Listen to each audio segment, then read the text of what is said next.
Praise the Lord Jesus Christ. Good morning. As we celebrate the memorial of Saint Henry II, King, who loved the poor, first reading reminds us that Israel was punished. The Lord allowed Assyria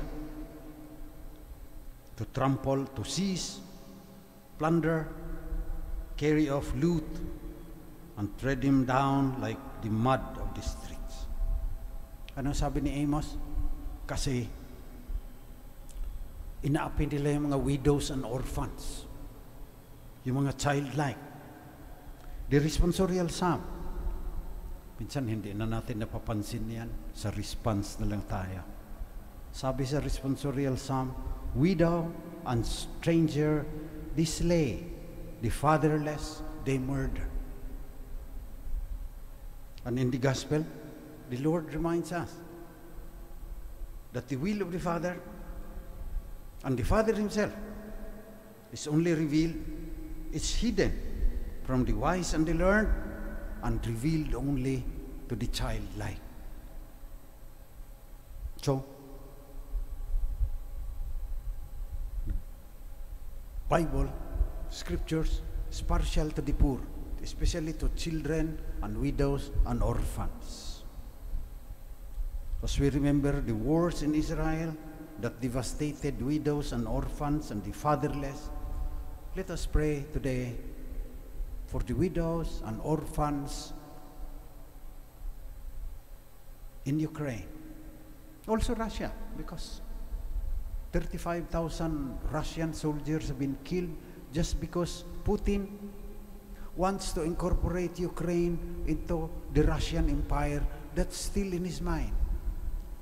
One person, Vladimir Putin, causing unimaginable misery to widows and orphans, including us. Mamahal yung pandesal. Maraming mag-starve to death na widows and orphans in Africa because the wheat from Ukraine cannot be exported to them. So, let us pray especially for the widows and orphans today through the intercession of Saint Henry II, King.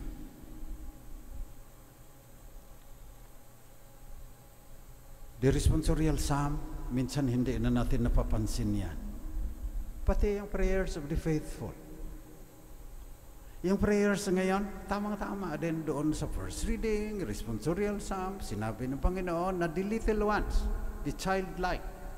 Laging sinasabi, the poor, the deprived, and the oppressed, especially the widows and the fatherless. Ngayon, ang uso naman na words, the least, the lost, and the last. Yan pa rin yan. Preferential option for the poor. Mas mamahalin mo raw yung, mamahalin mo lahat ng tao, pero preferential dahil the Lord loves them. Yun ang ibig sabihin. So nakalagay yung preferential option for the poor sa aming constitution. SBD, Society of the Divine Word, paragraph 112. Preferential option for the poor. At yan pinagdadasal natin. Magdadasal ako na ang Ama reveals the mysteries of the kingdom to the little ones. Sa ating prayer of the faithful mamaya.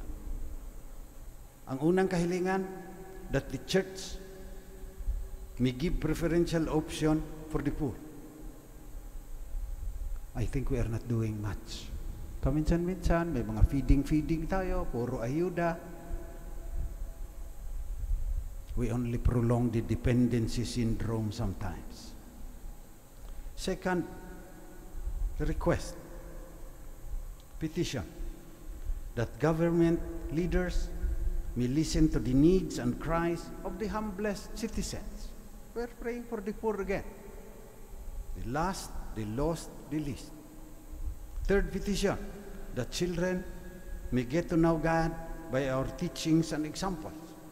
The childlike, the little ones, not only their bodily needs, but also their psychological and spiritual needs. Pagdadasal natin mamaya.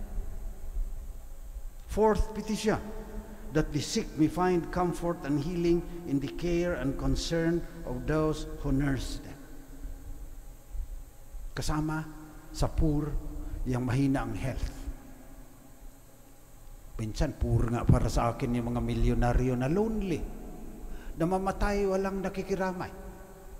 Kasi buong buhay nila, pagpapayaman lang. Samantalang, yung the lowly ones, the childlike, it's to them that Christ will reveal the love of God. So sinasabihan tayo, unless you become like little children, you cannot enter the kingdom of heaven. Ang fifth petition, nagdadasal tayo para sa mga namatay. Lagi naman yan. But I would like to call attention. Pay attention to the prayers. It's connected to the first reading, to the responsorial psalm, to the gospel. Preferential option for the poor.